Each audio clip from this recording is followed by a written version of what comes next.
네, 안녕하십니까. 오늘 생활문화활동 역량 강화 교육에서 강의를 맡게 된 도수영입니다. 저는 생활문화활동 지원 사업에서 평가 영역에서 책임 연구를 맡고 있습니다. 오늘 평가 영역에서 책임 연구를 하면서 수행하면서 제가 느꼈던 바와 전달드리고 싶은 말, 그리고 생활문화활동에 대해서 전반적인 흐름과 변화에 대해서 같이 한번 알아보도록 하겠습니다. 사실 이러한 교육을 통해서 이렇게 활동가 선생님들을 직접 뵙고 상호 교류를 하면 더 좋겠지만 상황이 이렇다 보니까 이렇게라도 만나뵙게 돼서 너무 반갑습니다.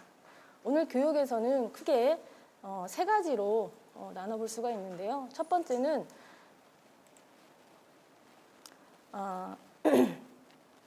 이 생활문화 지원 정책의 변화와 흐름, 그리고 그것을 만들어낸 변화를 시킨 문화적 욕구의 변화에 대해서 먼저 살펴보도록 하겠습니다. 두 번째는 2021년에 시행되고 있는 생활문화 활동의 어떤 평가 지표에 대해서 설명을 드리겠습니다. 세 번째는 지금 수행을 하고 계시는 단체 중에서 우수 사례를 소개해 드리도록 하겠습니다. 첫 번째로 문화적 욕구와 공동체 가치 확산이라고 제가 제목을 붙여봤는데, 이것에 대해서 첫 번째로는 먼저 생활문화 지원 정책의 변화에 대해서 한번 알아보도록 하겠습니다. 생활문화예술 지원 정책의 시작은 사실상 1980년대라고 할 수가 있는데요. 1984년도 제5공화국 시기에 지방문화진흥의 5개년 계획이 처음 수립되면서 시작이 되었습니다. 여기서 주안점은 문화 인프라 확충이었습니다. 아무런 인프라가 없는 상황에서 사실은 당연한 시작이라고 말할 수가 있겠습니다. 그런데 1990년대에 이어지면서 그게 그대로 이어졌고 90년대에는 문화 인프라 확충의 본격화를 실시하게 됩니다. 90년대에 문화창달 5개년 계획이 실시되면서 본격화를 추진하였습니다. 그러면서 1990년대 후반이 되면서 모두 다 잘 알고 계시겠지만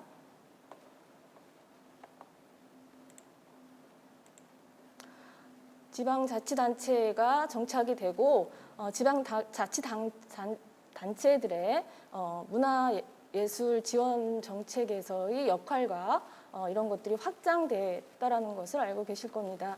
그래서 지방자치단체에서들도 지방 지역의 발전이 꼭 문화의 발전이고 문화의 발전이 꼭 그곳 지역의 발전을 가져온다는 전략을 수립하기 이릅니다. 그래서 지역 발전에 문화 발전을 추가시킴으로써 문화 발전에 조금 더 적극적으로 나서는 그런 모양이 되었습니다. 그런데 사실상 자치단체의 이러한 그 문화 지원 사업 정책의 시작도 중앙정부와 마찬가지로 문화 공간 확충의 인프라 구축이 사실은 우선 시행되고 있었습니다. 사실은 이거는 비단 우리나라뿐만 아니라 모든 문화 정책을 수행하였던 대부분의 나라에서 이러한 흐름을 가지고 있다는 것입니다. 그런데 이게 이러한 흐름을 가질 수 있게 된 그런 그 저변이 무엇이냐면은 80년대와 90년대 문화예술 지원 정책의 이러한 저변에는 생산과 소비를 특정 계층으로 국한하였다라는 것이 있습니다. 즉 다시 말하면 전문 예술가가 생산한 고급 예술을 특정 계층만이 향유하고 있다라는 그런 시각입니다. 그래서 그런 특정 계층만이 향유하고 소비하는 것이 불평등하다. 모두 다 공평하게 그러한 향유를 하여야 한다라는 접근 방식이 되겠습니다. 그래서 그러한 문화적 불평등을 해소하고자 하는 문화복지적 접근이었다. 그러한 문화의 민주화가 저희 지원 정책의 정책적 기반이었다라는 것을 말씀드리겠습니다. 그런데 그렇게 80년대에 90년대에 중앙 정부부터 지역에 자치단체까지 문화 인프라 구축에 문화시설 확충에 주안점을 두었으면 사실은 그러한 그 피드백 결과가 굉장히 폭발적으로 호응이 좋고 해야 되는데 사실상 분석 데이터를 보니 인프라 구축이 큰 시료를 거두지 못했다라는 결론에 이르게 됩니다. 이를테면 문화시설을 많이 지역 곳곳에 마련을 하고 시설을 굉장히 첨단화하였음에도 불구하고 관람률이 그거에 대비해서 증가하지 않고 있다라는 결과와 그다음 그것을 향유했던 시민들의 만족도마저도 그렇게 높지 않고 있다라는 그런 분석이 나오기 시작하면서 문제가 제기됩니다. 이러한 방향이 과연 맞는가라는 그런 담론이 형성되기에 이릅니다. 그래서 곧 그 문화시설 인프라가 시민의 예술 활동으로 문화예술 활동으로 이어지진 않는다라는 그런 결론에 이르게 되는 것입니다. 그러한 문제에 대한 대안으로서 대두되는 것이 문화민주주의가 되겠습니다.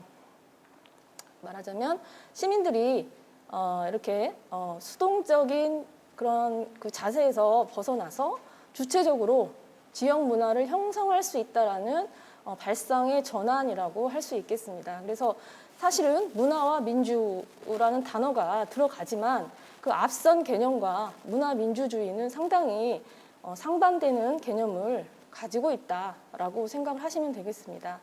그래서 문화민주주의의 어떤 특징이라고 할 수 있겠는데 그것은 무엇이냐면은 예술에 대한 포괄적 개념이 담론으로 형성되었다라는 것입니다.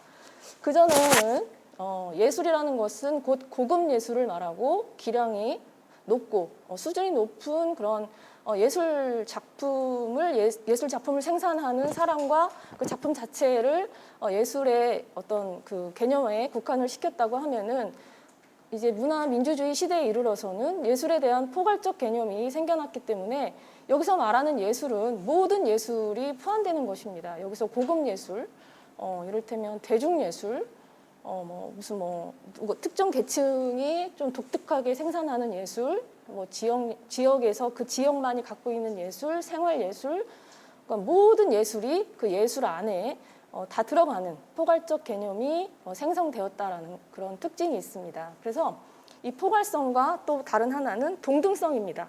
그래서 그 예술 안에 포괄된 모든 예술이라는 개념들이 동등한 선상에 있다. 뭐가 고급이라고 해서 더 높거나 지역에서 독특하게 생산되는 예술이라고 해서 더 낮거나 한다는 그러한 시각이 아니고 동등성에 중점을 둔 그런 개념이라고 할 수 있습니다. 그래서 미학이나 미적 취향의 다양성을 존중하고 인정하는, 상호 인정하는 그러한 사회적 담론이다라고 생각하시면 되겠습니다. 그래서 앞선 개념하고 조금 대비되는 말로 제가 한번 표현해 봤는데 앞선 개념이 일방적인 하향식의 문화예술의 개념이라면 문화민주주의는 쌍방향적 수평식이다라고 이해하시면 쉽겠습니다. 그래서 문화예술의 향유자와 소비자의 역할로 인식되어 왔던 시민이 곧 능동적 주체자이자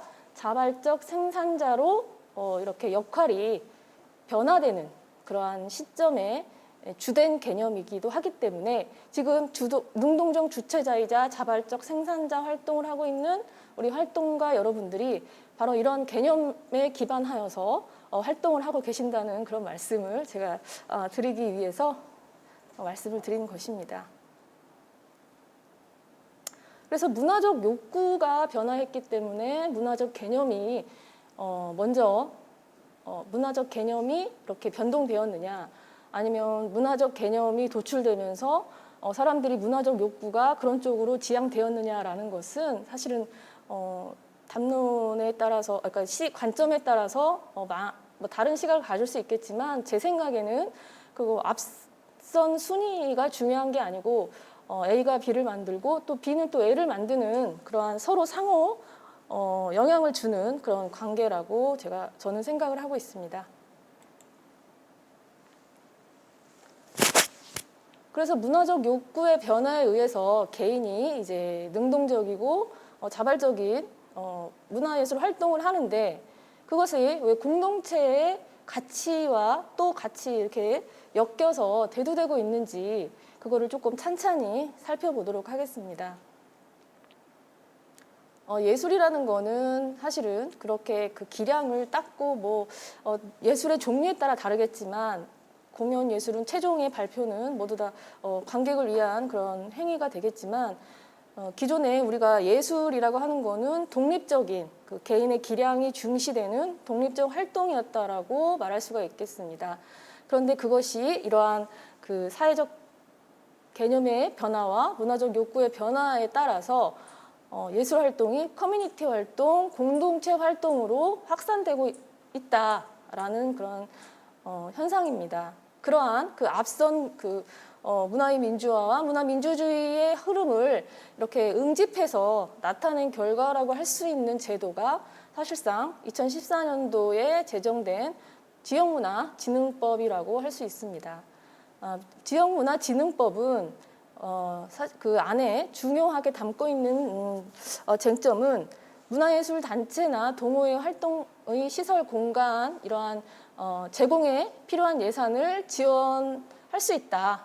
역할에 대해서 조금 강하게 부각을 시키면서 문화예술의 단체 동호회 활동과 공동체 가치가 연계되고 있다라는 것을 명시하고 생활문화 정책의 기조는 이러한 가치와 연계돼서 공공성의 차원에서 공공성의 차원에서 이러한 공동체 형성에 기여해야 된다.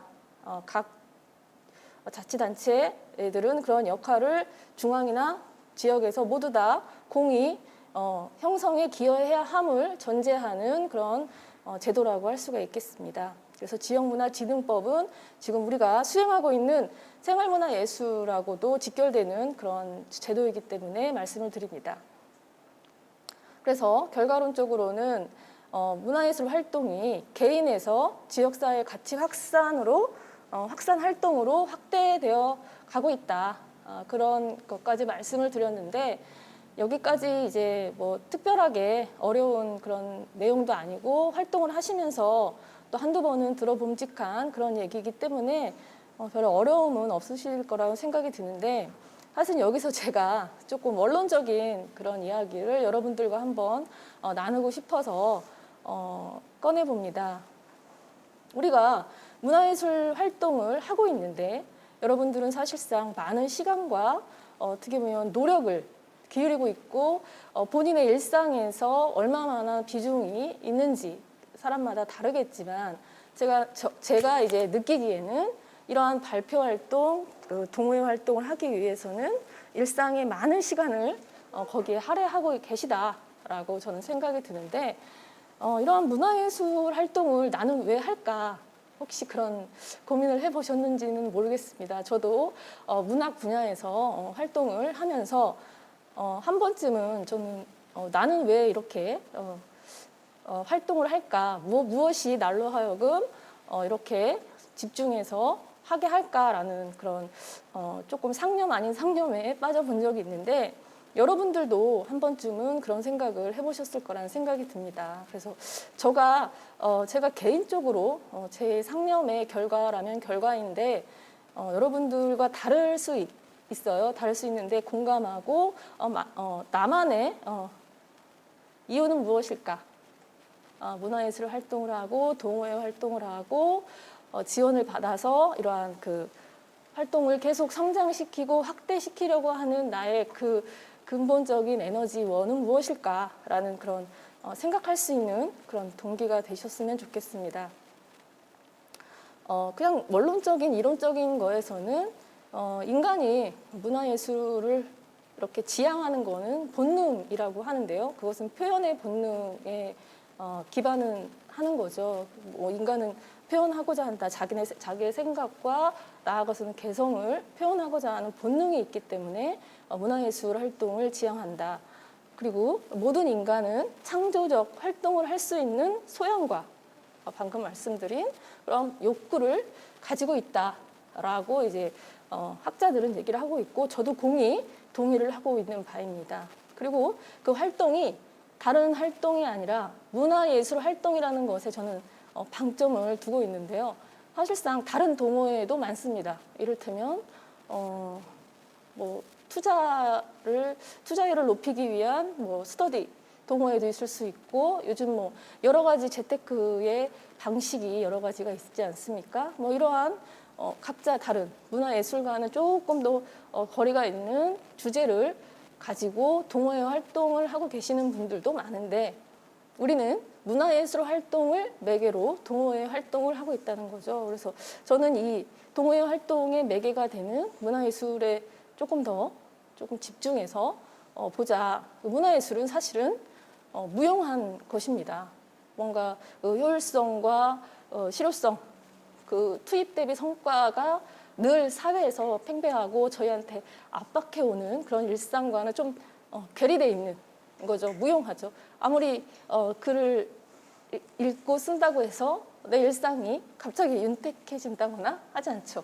그림을 어제보다 잘 그리게 되고 작년보다 내가 그림 그리는 그러한 그 표현력이 높아졌다고 해서 그렇게 그 경제적인 삶의 질이 높아지지는 않습니다. 그러니까 그런 면에서 보면 사실 문화예술은 무용한 거죠. 그래서 무용하지만 저는 그 무용함이 이 문화예술의 정체성이다. 그렇게 생각을 하고 있습니다. 여기 자꾸 잠기는데요. 그래서 이 문화예술의 무용성이 가지고 있는 가치가 저는 그 무목적적 한목적성이다. 그렇게 표현을 해보고 싶습니다. 무목적적이기 때문에 목적성을 가진다. 감사합니다.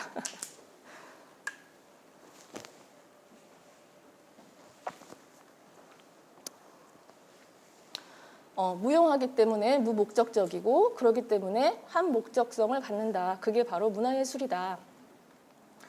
그래서 그런 말이 무엇인지 한 번 더 덧붙여서 설명을 드리면은, 사실상 문화예술 활동은 무용하지만 제가 개인적으로 생각해 봤을 때는 마른 땅에 물을 주기라는 생각이 듭니다. 마른 땅에 물을 주고, 물을 준다는 것은 당장 그 땅의 어떤 생산성에 직결되지는 않지만 다음에 이어질 그 생산성의 바탕이 되고 그런 기초가 된다라는 생각이 들고요.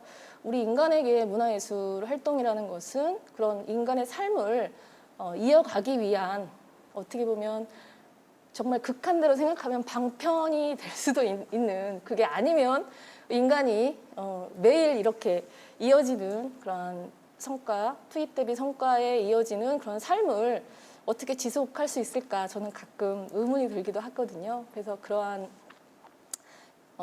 면에서 문화예술 활동은 정말 가치가 있는 그런 활동이다라고 생각을 합니다. 그래서 그런 생각이 들면서 또 이제 이 PPT에 나와 있는 것처럼 그러한 그 활동은 인간에게 활력을 줍니다. 왜냐하면 어떤 목적성을 가지고 하는 활동이 아니기 때문에 활력을 주는 거예요. 우리가 어렸을 적 했던 그 놀이가 주는 활력을 생각하시면 됩니다. 그런 활력을 주고, 그리고 그런 가운데 인간성 탐구와 함께 인문학적 경험을 하게 되면서 본인도 모르게 뭔가 질적으로 성장하는 그런 경험을 하게 되죠.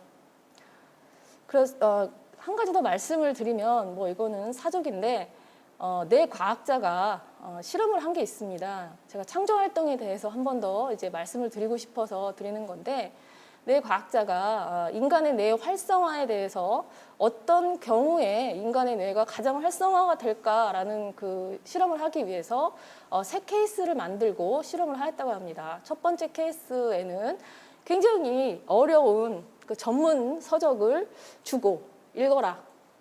그 서적을 읽기 위해서는 굉장히 뇌 활동이 있어야겠죠. 그리고 두 번째 그룹에게는 되게 재미난, 한번 들면 놓지 못하는 책과 영화를 부여했다고 합니다. 그리고 세 번째 그룹에는 음악을 주고 춤을 추라고 했다고 합니다.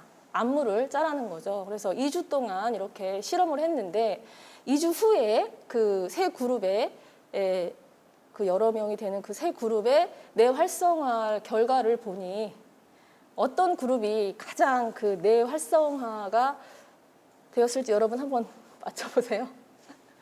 네, 맞습니다. 세 번째, 음악을 틀고 마음대로 춤을 추면서 안무를 짜 보아라 라고 했던 세 번째 그룹의 뇌 활성화가 첫 번째, 두 번째 그룹보다 현저하게 많이 올라갔다고 합니다. 그래서 인간이 무에서 유를 창조하는 그런 창조 활동을 하면서 이 뇌 활성화가 얼마나 많이 되는지, 그런 창조 활동이 기폭제가 되는지 과학적으로도 증명이 되었다고 합니다. 네. 그래서 이러한 그 가치가 있는 그러한 그 활동인데, 사실상 위에서 봤던 것처럼 그것은 과거에는 개인의 활동이자 개인의 즐거움이었단 말이죠. 그게 옆에 있는 모임, 같은 것을 좋아하는 취향이 같은 사람들이 모였어요. 그래서 그걸 같이 하다 보니까 나의 즐거움이 이제 우리의 즐거움이 됐죠. 우리 동호회의 즐거움이 될 수 있는 겁니다. 그런 다음 그것이 이제 밖으로 나가서 지역사회에 공연을 하고 전시를 하고 어떤 그 활동을 하다 보니 지역사회에 그 즐거움이 이렇게 전달되는, 물이 넘쳐서 흐르듯이 전달되는 그러한 형상이 된다라는 거죠. 그래서 나의 즐거움이 지역사회의 즐거움으로 이렇게 이어지는 그런 시스템이 된다. 그것이 여러분들이 지금 활동하고 계시는 생활문화 활동입니다. 그래서 나와 내 가까운 사람들과 모르던 남이라고 표현할 수 있는 지역사회의 그 구성원들이 같은 경험을 하고 그러한 동일한 지향을 경험하게 되는 것은 참으로 가치 있는 일이라고 할 수가 있겠습니다. 그래서 이렇게 그 문화예술 활동을 이렇게 단체로, 동호회로 공동체를 형성해서 하게 되었을 때 사회적 연결망에 들어가는 거죠. 사실상 그 매개가 더욱이 문화예술이 되는 거죠. 문화예술을 매개로 사회적 연결망에 들어가게 되는 것입니다. 인간은 사회적 동물이죠. 그래서 가장 두려워하는 게 고립이라고 하지 않습니까? 그러니까 문화예술을 매개로 사회적 연결망에 들어가서 연대감을 체험하고 또 그로 인해서 공동체가 획득된다면은 그 개인의 삶의 질은 기본적으로 상승된다라고 우리가 생각해 볼 수가 있겠습니다. 사실상 이렇게 제가 지금까지 말씀드렸던 이러한 변화는 가시적인 게 아니죠. 눈에 보이지 않는 것입니다. 그 사람이 무슨 변화를 겪고 있는지 사실상 그 행동으로 보이기 전까지는 우리가 알 수가 없는데, 이러한 비가식적인 개개인의 인식의 변화는 개인과 사회의 문제를 해결할 수 있는 가치 창출까지 이어질 수 있습니다. 네, 그래서 다음에 제가 우수 사례로 소개해드리는 단체가 있는데 그 소개를 해드리면서 연계에 대해서 말씀을 드리도록 하겠습니다.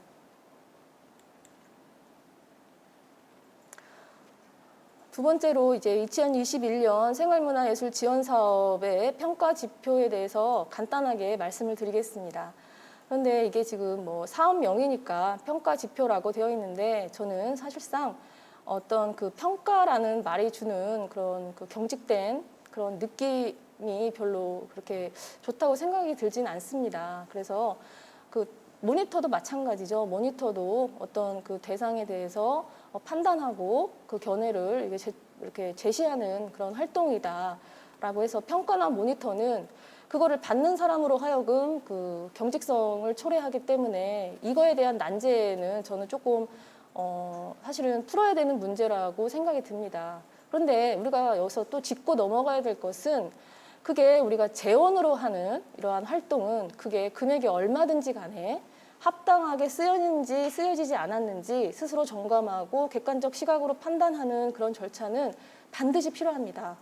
국가의 돈을 단돈 1,000원만 써도 그 작업은 수행해야 될 작업이기 때문에 이 반드시 해야 될 그 작업을 얼마나 그 여러분들이 활동하는데 누가 되지 않게 할 수 있을까 고민을 하게 되는데요. 그 활동을 함에 있어서 저는 가장 그 생활문화 활동에 있어서 가장 중요한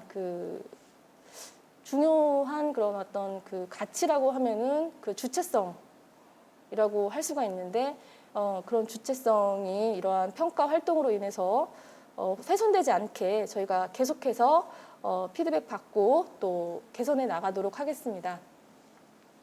2021년 생활문화 활동은 조금 3가지 정도의 변화가 있었고 거기에 따라서 평가 지표가 수정이 되었습니다. 첫 번째는 지원 유형의 변화에 따라서 활성화 활동과 나눔 활동으로 나눠지면서 평가 지표를 변별하였습니다. 그래서 활성화 활동은 다 공히 알고 계시다시피 교류와 결과 발표이고 나눔 활동 같은 경우는 지역사회 공헌 지원 활동이 되겠습니다.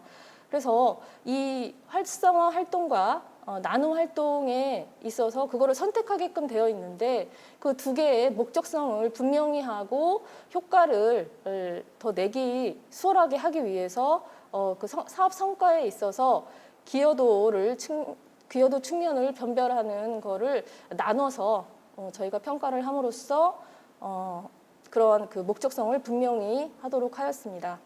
2번째는 작년에 이어서 코로나19 장기화가 이어지고 있는데 이것에 따른 대면과 비대면 상황을 고려하여서 평가 지표를 수정하였습니다.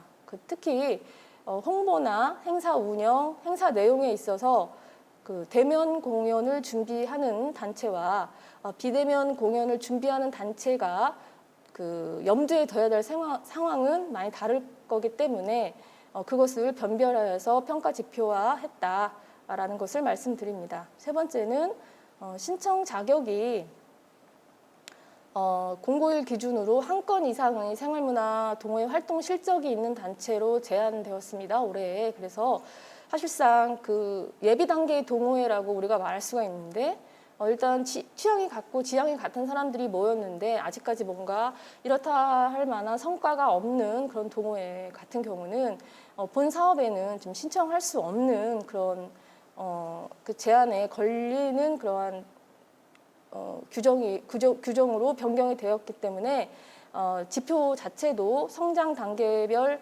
가중치 지표가 있는데 그거에 맞게 수정하였다라는 것을 말씀드리겠습니다.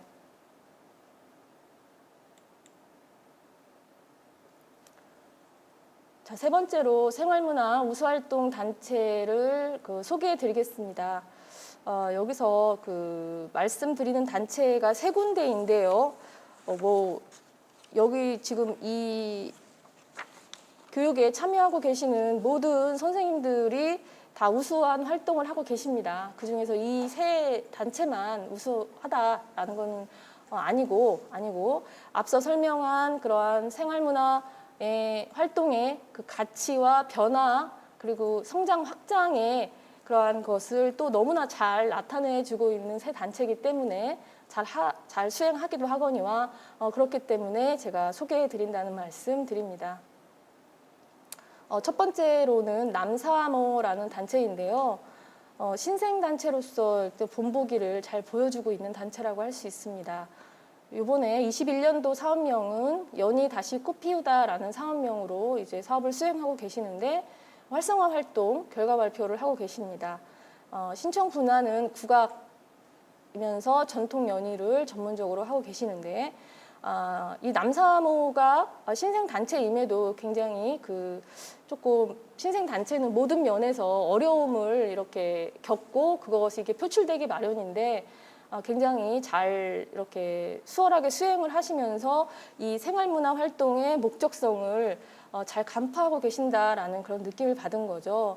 사업 목적을 보면 전통 연희의 발전 그리고 또 일상의 활력과 자신감을 고취하기 위함이다라는 너무 사족이 없이 그 동호회 회원들이 진정으로 바라는 그러한 그 목적이 간명하게 들어가 있습니다. 사실 그 생활문화 활동의 제1 목표는 본인 만족, 동호회의 만족, 그리고 우리의 어떤 그 자신감이나 행복감 고취에 있는 거죠. 그리고 그 다음 교류가 되든 나눔이 되든 이제 그게 가능해지는 거기 때문에 이게 딱 명백하게 밝혀지는 것이 굉장히 신선하고 좋았고 그다음 공연이니까 지역 모임과의 공유도 같이 염두에 두고 있습니다. 그리고 사업의 필요성에서 그 전통 연희 예술을 사랑하는 사람들이 기량을 발표하고 그다음에 일상의 활력과 자존감을 얻기 위함이다라는 필요성을 아주 목적성 있게 나타내 주셨습니다. 그래서 물론 활동 결과도 이 계획과 다름없이 수행을 해 주셨습니다. 그래서 그 생활문화 활동을 처음 시작하는 단체가 가져야 하는 그러한 지향을 잘 보여주고 계신다라는 생각이 들어서 소개를 해드리고요. 그 다음 두 번째 단체는 밖으로해라는 단체입니다. 올해는 사업명이 숲 나들이 전이라는 전시회를 이제 기획하고 수행을 하셨는데요. 지원 유형은 이제 활성화 활동이면서 교류 프로그램으로 활동을 하셨고, 신청 분야는 서양화, 시각예술로서 서양화인 거죠. 그런데 여기서 이 사업 목적에 보면은 남사모의 사업 목적과 약간 조금 변별되는 지점이 있습니다. 밖으로 해는 굉장히 단체의 수행 기간이 길은 경험치가 좀 있는 그런 단체입니다. 그래서 사실상 그런 단계를 저는 거쳤다라고 생각이 들고요. 올해 사업 목적은 숲의 가치, 숲의 소중함을 재인식하고 보존보호하는 사회적 공감대를 형성하기 위함이다 라고 이렇게 기술되고 있습니다. 이것은 사실은 제가 아까 말씀드렸던 이러한 공동체, 연대감을 기초로 하는 공동체 활동이 사회 문제까지도 이렇게 변화시킬 수 있는 가치로 확산될 수 있다라는 그런 시도와 움직임의 어떤 본보기가 될 수 있는 그런 수행 단체와 활동이라고 할 수가 있겠습니다. 그림을 그리는데 그냥 자기가 본인이 영감이 떠올라서 그리는 그림도 물론 가치가 있고 소중하지만 메시지 전달을 하기 위함이 있고, 그다음 그 메시지는 환경 문제라는 사회 문제에 좋은 방향으로 개선되기를 바라는, 유도하기 위한 그런 메시지가 들어있다라는 면에서 사회적 가치 확산의 어떤 본보기가 될 수 있는 단체라고 할 수 있겠습니다. 그 다음 세 번째,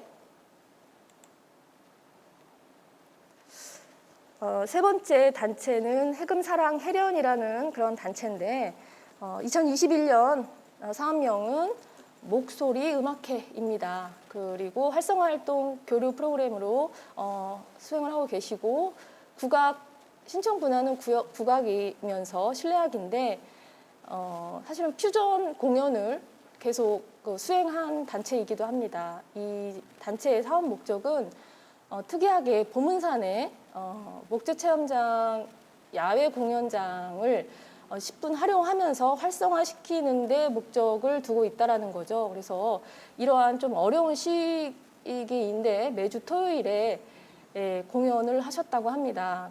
그리고 이제 국악으로 신청 분야이지만 서양악을 포함하는 다른 오카리나라가 됐던 뭐가 됐던 공연을 같이 퓨전으로 이렇게 진행을 하면서 동호회 교류 활동을 굉장히 활발하게 올해 수행하신 단체입니다. 그래서 그런 공연을 하면서 이제 시민들의 문화 향유도 도모하겠다라는 목적을 가지고 수행하셨습니다. 그래서 이 단체가 이제 이 올해 사업의 필요성이라고 이제 대두한 것은 이제 음악 동호회, 우리 동호회뿐만이 아니라 음악을 매개로 하고 있는 동호회의 활성화를 기하고 싶다.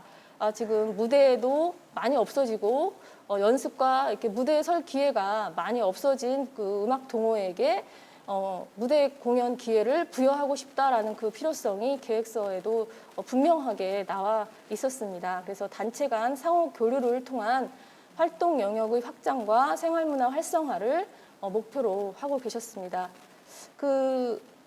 이 해금사랑 해련이 올해 조금 의미 있는 사업을 많이 수행하면서 사실상 좀 의미 있는 메시지는 뭐냐면 같이 참여하였던 동호회 분들의 피드백이라고 할 수 있겠습니다. 같이 이제 초청인 거죠. 같이 합시다라고 해서 야외 공연장에서 같이 공연을 했던 동호회에서 굉장히 고맙다. 우리가 정말 이거 하기가 무대에 올라갈 기회가 없는데 이렇게 자리를 마련해주고 하자고 제안해주고 공연까지 하게 되어서 좋다, 고맙다라는 피드백을 해주어서 사실상 앞으로 우리가 생활문화 활동의 어떤 나아갈 방향이나 이런 것에 대한 메시지가 되는 듯합니다. 그래서 해금사랑 해령까지 세 단체를 제가 소개를 해드렸습니다.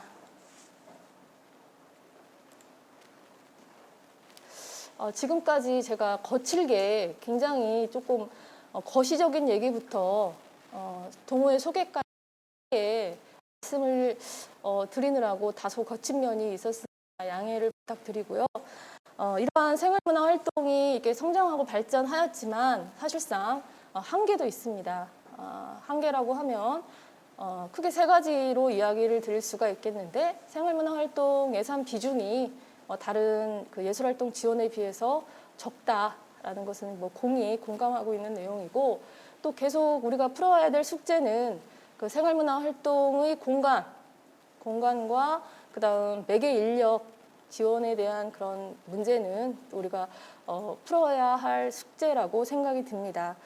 하지만 여러분들이 이렇게 이제 활동이 이어진다면 좋은 방향으로 개선될 거라고 믿습니다.